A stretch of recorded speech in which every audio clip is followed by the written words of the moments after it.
নতুন দলের এক এক নেতা এক এক রকম বিবৃতি দিচ্ছেন, এক এক রকম বক্তব্য দিচ্ছেন। আর আপনি যে কথাগুলো স্মরণ করিয়ে দিলেন তার মধ্যেও তো আছে যে এই আওয়ামী লীগ প্রশ্নে তারা একমত নয়, অথবা তারা এখনো কোনো সিদ্ধান্ত নিতে পারেনি। আপনি রিট প্রত্যাহার করলেন, আদালত বললেন যে আমরা এটা করব না, আইন উপদেষ্টাও বললেন যে আমরা কোনো দল নিষিদ্ধ করতে চাই না, প্রধান উপদেষ্টা বললেন। এখন একটা বলছেন যে কামাল ভাই যেটা বলছেন যে রেফারেন্ডাম হতে পারে। তবে বাংলাদেশে গণভোটের উদাহরণ কিন্তু খুব সুখকর নয়, কারণ যতগুলো গণভোট হয়েছে শাসকরা মানে জবরদস্তি শাসকরা বা সামরিক শাসকরা তাদের পক্ষে রায় নেওয়ার জন্যই করেছে। এখানে তো এই সরকারের জন্য আলাদা রায় নেওয়ার দরকার নেই। এখানে কোন দল হবে না হবে আমি মনে করি জনগণের উপর ছেড়ে দেওয়া, এবং সেটা গণভোট এই শুধু একটা প্রশ্ন কেন, গণভোট হলে আরও অনেক প্রশ্ন। আচ্ছা, দ্বিতীয় হচ্ছে যে গণভোটের আগে গণভোট হবে তখনই যখন জনপ্রতিনিধিরা কোনো আইন করবে, এবং সেটা যদি বড় ধরনের পরিবর্তন হয় বর্তমান সংবিধান থেকে, সেটাই গণভোটে যাবে। আর যেমন 91 সালে রাষ্ট্রপতির পদ্ধতির শাসন থেকে আমরা সংসদীয় পদ্ধতি গিয়েছিলাম, সেটি সংসদে পাশ হওয়ার পর কিন্তু গণভোট হয়েছিল। যদিও যেহেতু সেই গণভোটে খুব বেশি উপস্থিতি ছিল না, এর আগে জিয়া এরশাদের সময় যে গণভোট হয়েছিল সেটা তো আমরা জানি যে 97% বা তারও চেয়ে বেশি ভোট পড়েছে।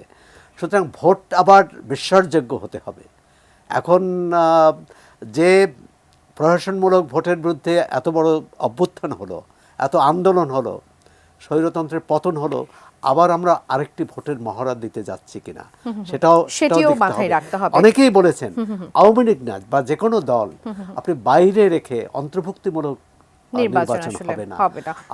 আমরা যে গণতন্ত্র চাই, বরং ভোটের মধ্যে দিয়ে আওয়ামী লীগকে প্রত্যাখ্যান করুন।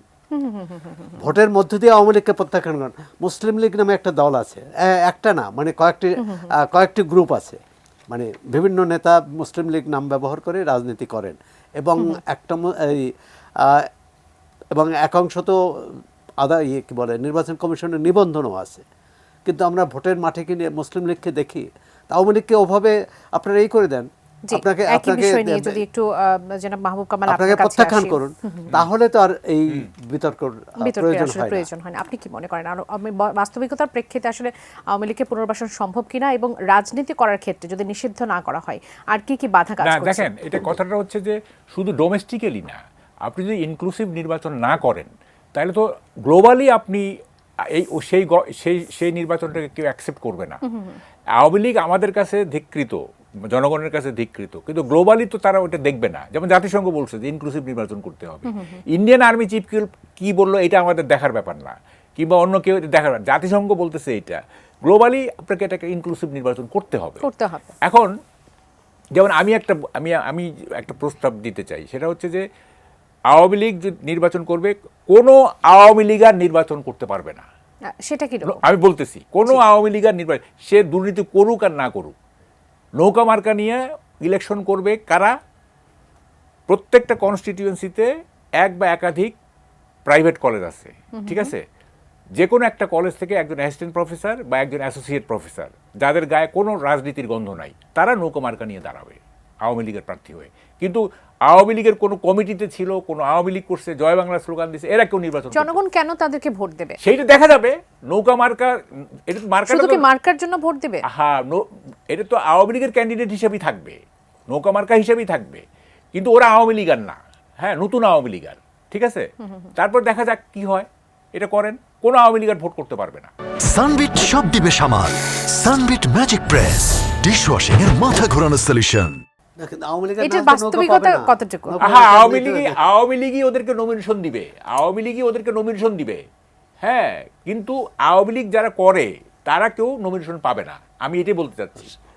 নমিনেশন একটা বোর্ড থাকবে তো, হ্যাঁ, সেটা তো পরের ব্যাপার। আমি থিওরিটিক্যালি কথাটা বললাম যে আওয়ামী লীগের কেউ করতে পারবে না। এই যে প্রাইভেট কলেজগুলি আছে 300টা কনস্টিটিউয়েন্সিতে, সেখান থেকে একজন অ্যাসিস্ট্যান্ট প্রফেসর অথবা অ্যাসিস্ট্যান্ট প্রফেসর সে আওয়ামী লীগের ক্যান্ডিডেট হয়ে দাঁড়াবে, তাহলে তো হয়ে গেল, অসুবিধা নাই।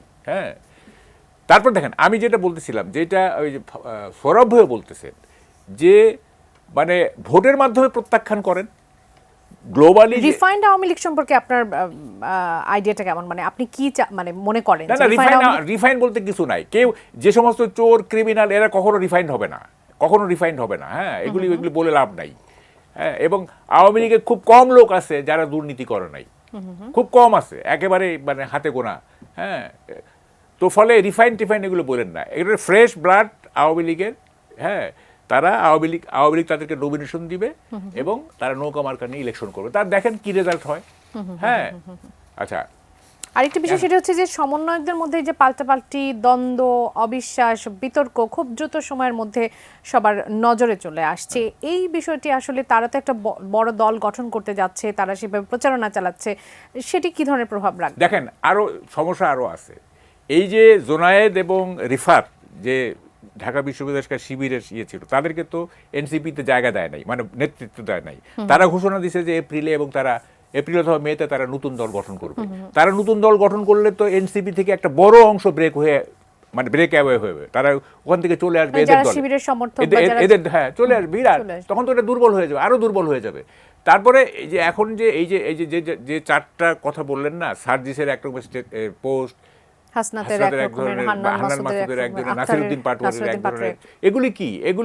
এগুলি তো ধরেন যে দল ভাঙার একটা পূর্বাভাস এগুলো। হ্যাঁ, এবং তাদের মধ্যে যে এখন যদিও বলতেছে যে এটা আমাদের অভ্যন্তরীণ একটা কি ওইটা দ্বান্দ্বিক একটা দ্বন্দ্ব, এটা মানে কি বলে যে একটা ঐকমত্যের ভিত্তিতে দ্বন্দ্ব, কি সব পিকুলিয়ার কথা, যাই হোক।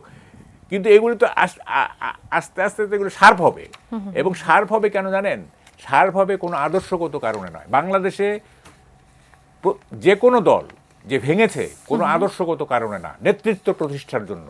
আচ্ছা, যে ও নেতা হয়ে গেল, যেমন জাসদ কখন প্রথম ভাঙলো, মাহমুদুর রহমান মান্না যখন ডাকসুর ভিপি হলেন, তখন আসম আব্দুর রব দেখলেন যে আরে মান্না তো বিরাট নেতা হয়ে গেছে, এই একটা থিওরিটিক্যাল ডিবেট লাগাই দিয়ে অ্যান্টি ডিএনজি এটা তত্ত্ব বাইর করে এই দল ভেঙে গেল সব জায়গায়। শুধুমাত্র ডায়নেস্টি নেতৃত্ব যে দুইটা দলে আছে, আওয়ামী লীগ এবং বিএনপি, সেগুলি ভাঙবে না, সেগুলি হাজার ইগুলো ভাঙবে না, কারণ ভেঙে কোনো লাভ করতে পারবে না। বাকি যেগুলো ডায়নেস্টি নেতৃত্বের বাইরে যে সমস্ত দল আছে, প্রত্যেকটা দল ভেঙেছে, এভরি সিঙ্গেল দল ভেঙেছে। জাসদ থেকে শুরু করে ওয়ার্কার্স পার্টি, আপনার এই যে জাতীয় পার্টির রসন গ্রুপ, অর্থাৎ জিএম কাদের গ্রুপ, তো সিপিবি, সব দল ভেঙেছে। এটা নিয়ম, আমাদের বাংলাদেশের পলিটিক্স, এটা নিয়মই। সবাই নেতা হতে চায়। হ্যাঁ, সবাই নেতা। এখন যদি আমরা ডাক দেই যে চলেন একটা ইউনাইটেড জাসদ করি, সব ভাঙা জাসদ যেগুলি আছে করি, কেউ রাজি হবে না। কারণ রাজি হলে হবে কি জানেন, ওই কি বলে আম্বিয়ে ভাই বলবে যে আরে এইটাতে তো আমি নেতা হইতে পারবো না, এটা ইনু নেতা হয়ে যাবে। ওই দিক দিয়ে নাজমুল হক প্রধান বলবে তাহলে তো আমি নেতা হইতে পারবো না, অমুকে নেতা হয়ে যাবে। হ্যাঁ, তো এই যে অর্থাৎ ক্ষমতা পদবিটাই মুখ্য বিষয় হয়ে এখানে দাঁড়াচ্ছে। বাংলাদেশে কি হচ্ছে শুনেন, একটা লাইনে আমি বলি। জি, বাংলাদেশে বিরতি নেবার সময় হয়ে গেছে। বাংলাদেশে হচ্ছে কি, it is better to be the head of a fox than to be the tail of a tiger. মানে বাঘের লেজ হওয়ার চাইতে শিয়ালের মাথা হব আমি, ঠিক আছে? ধন্যবাদ সুতরাং জনাব মাথা হইতে চায় সবাই, মাহবুব কামাল। সেটা শিয়ালও হোক।